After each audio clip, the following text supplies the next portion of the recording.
some scary neighbors. For those of you that do not know, if you would like to watch the first part of me giving you the whole rundown of kind of my neighborhood, the area I live in, click up here.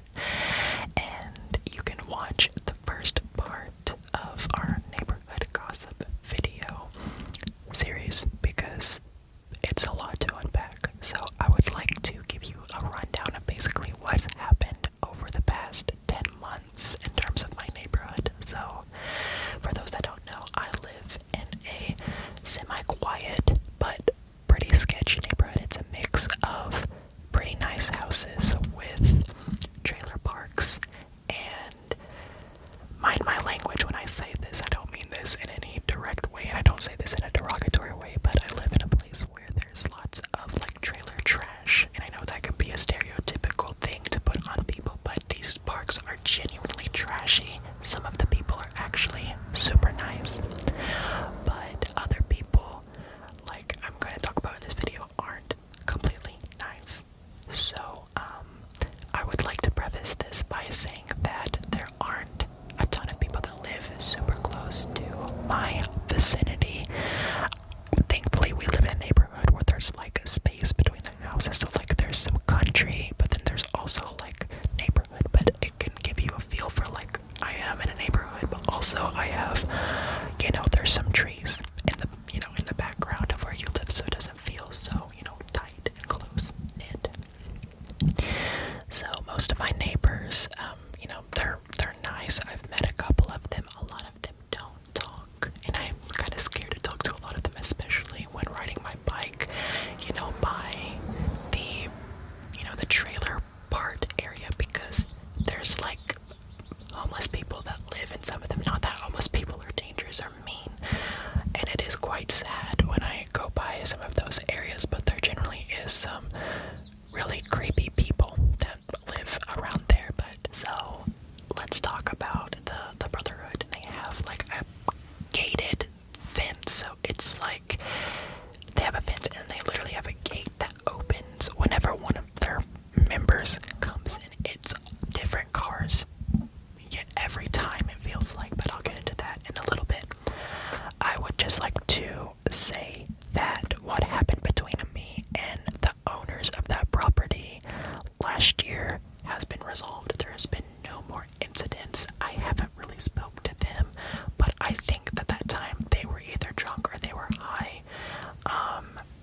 So I mean, they seem like generally nice folks, but every time I drive by, when I pull out of my driveway and then I go to leave, they'll give me a wave or something, and they'll sometimes smile, but it's very suspicious. It does not make me feel nice. So I haven't had any more encounters with them, and I actually managed to tame their dog that attacked my dog. He's actually a really good dog. Now, I think that he was just really spooked because of his owners not taking care of him in a situation where there was another dog. But I had to protect my dog as well, and I tried to everything else I could think of before I kicked the dog. But anyway, watch the other video if you want to know about that. There hasn't been much going on in terms of that with the dog. The dog is fine. I'm fine with the dog now, and I'm honestly fine with the owners. However, it's not just the owners anymore. This community involves a bunch of different cyclists that I'm pretty sure are actually secretly drug dealers. And I know that sounds crazy, but it's very, very true. Of course this is gossip, but like, that's true. I'm pretty sure like these are all drug dealers. Sometimes there'll be motorcycles parked out there, and then on random weekdays where these people should be at work, they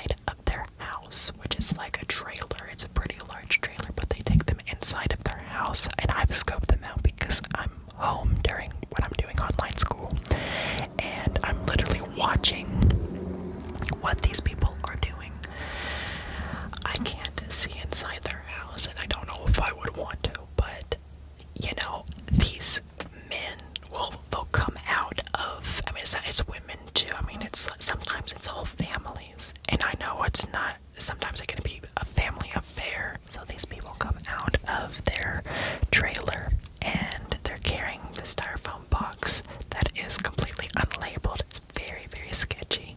I know that there's a couple regulars that come. There's this man and his wife. They're all tattooed up. I mean, from head to toe. The dad has like skull, like around his mouth. You know, like skull teeth around his mouth. It's really strange. These people, they come and then they leave. And sometimes they'll have parties, drinking parties, and they'll be blasting loud music, and I can hear them cussing all the time, and it's just like, give me a break. And this is it happens on weekdays, and I've tried to convince my parents multiple times. I'm like, we need to really just make a non-emergency call to the police and be like, you know, maybe keep an eye on what these people are doing, because we don't know for sure what's going on, but it's pretty sketchy. Here's where it gets super interesting. So there was one night that they had a group of people, like they normally do, come out to party. There was this guy that came in. He was actually, I would say he was mid-age. I would say he's probably like in his 30s. I saw him coming regularly before this incident happened, and I was like 3 a.m. and I was like, can y'all please quiet down, because I'm trying to sleep. You know, I've got school to do the next day, and it's keeping me up. And so I'm just in my bed. I'm like, Lord, please let this stop. They're blasting a bunch of like satanic rock music. It was so weird. I mean, it's very, very strange. And so they were over there, and then I remember that night I heard like a pop. And this is not the type of pop, like, this is not, you know, one of those fireworks, you know, when you throw on the ground and it pops and it makes a snap sound. That was not what I heard. I heard like a muffled musket shot was the best way that I could describe it. And turns out a neighbor did call the police. My parents did not wake up, and I was like, I can't get involved with this. I don't know what's going on, and I wasn't even sure that it was a gunshot. It could have been something else, but no, turns out it was a gunshot. A neighbor called the police. They're a really nice couple. They're like, I would say they're retired, but they're really nice. We talked to them about it, and we were all mortified when we were talking about it, but basically this guy owned it wasn't the owner, it was one of, I guess maybe one of the dealers there, and it was kind of like a shoot and run thing. So this guy shot. Thankfully he did not pass away, but he got paralyzed. It was terrifying. It was on the news, the local news. It was really just like gut-wrenching to know that I live near this kind of stuff. And so we heard about it on the news, and this guy got paralyzed, and guess what was happening? They were selling meth. I'm not joking. M-E-T-H. They were selling meth. This guy owed him for this drug. Well, I mean, I don't know how they do it, but whatever was happening, he owed him for it, and, you know, this is how all drug deals end up. So he shot him. And it makes me so upset, because the police literally did, like, nothing to make sure that this kind of thing didn't happen again. The guy went to jail. I will say that. But besides that, they did nothing. I mean, there's still parties going on at the place. I guess they didn't have a real connection to the other people, but I'm like, y'all need to investigate this. This is endangering to the surrounding civilians here. This is not okay to be, just let this slide. You know, if you're gonna pull me over for going 5 over, you can come and literally invest these guys. But anyway, that's an issue to deal with, probably like the sheriff or something, whoever's in charge, because there has been a lot of rumors going around in town that he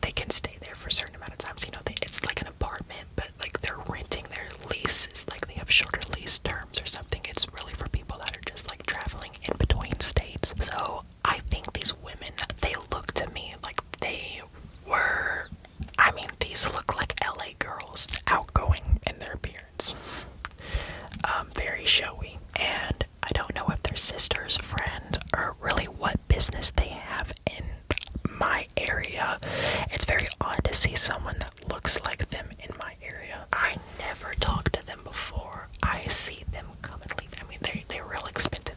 They got a Bronco, another one has a Tesla. So, I mean, you know, they apparently have some type of money. And I feel like I may know why they have money. Because I'm about to tell you. It is the strangest thing because during the fall, there's a lot of high school kids and a lot of college kids that go to the college. It's like a community college, and so there's a lot of like just students that are either starting college in the fall. And so we have a bunch of different kids, you know, looking for a job, and the best job that they can get is at either the local Walmart or at the Dollar General. A lot of them choose Walmart because they do give their younger employees a bit more benefits than what Dollar General gives. So that's why a lot of them tend to go for that. But I mean, it's like high school guys most of the time are usually working there. There's another clothing shop. It's like just a boutique place. It's like a boutique place. So that's usually where a lot of the girls go. But the guys are working at Walmart and, you know, pushing carts around. Well, there is actually a Walmart worker that I've become to know as I've gone through the register. He's there a lot, and he has real long hair. He looks like a hippie, but he's really nice. So I've just made, you know, kind of surface level friends with him. I don't know him personally, but so I've never seen him anywhere besides Walmart. I think I may have drove past him one time. It was around the Walmart area. He might have been on a lunch break or something. I went to get a pickup order, but there's these two women that live there, and they're multiple times per week. It's usually, I want to say, like really random days. I mean, it's like Tuesdays and Saturdays. And I think this is when Walmart employees go on break. I saw him go into her house. And so at first I was like, okay, age difference here is crazy. He's like 17 years old. And this woman is like at least in her early 30s. Okay? And I'm like, maybe it's his mom, but I'm like, I've never seen him go there, be at their house. And there's multiple different Walmart men in uniform that go to their house on different days of the week. Strange. And they're there for maybe like 30, 45 minutes. And then they're out of the house, and then they just leave. It has me thinking what you're thinking. Okay? Has me thinking what you're thinking. I think we both know what we think is going on. I wouldn't be surprised with the way that those women act.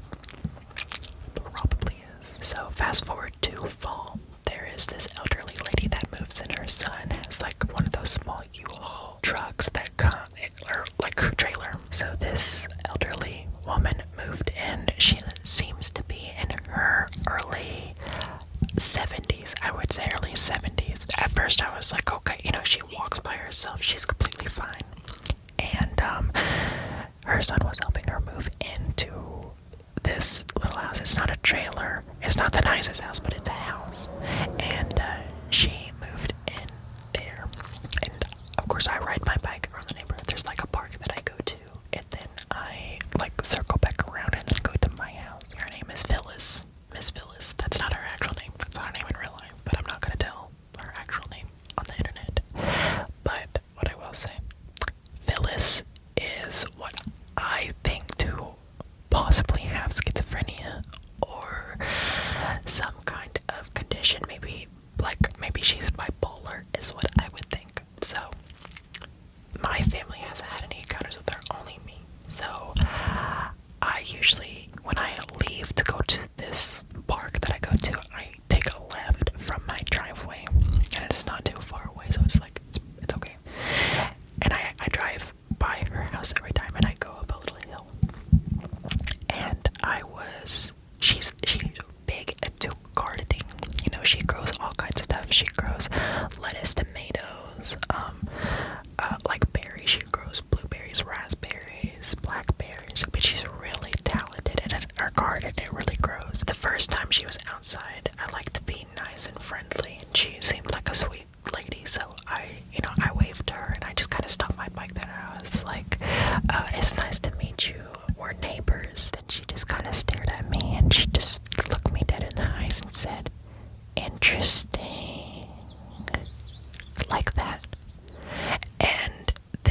usually in like the late evening, which what makes me think that she might have like Alzheimer's or something, or like she might be reminiscing over something.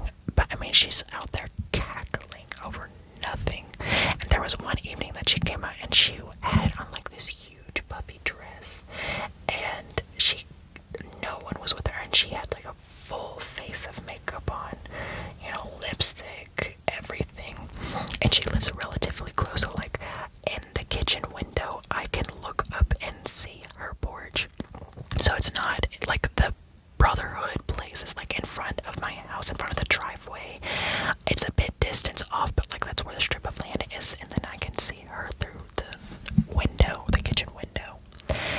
And she was just out on the porch, literally just cackling, and it was like probably 8 p.m. I rode my bike past her house, and she was picking her blueberries off of her blueberry bushes. And so I decided, I was like, maybe I'll try again. And so I asked her how she was doing, if her day was going alright. I just told her, oh, your garden is so beautiful.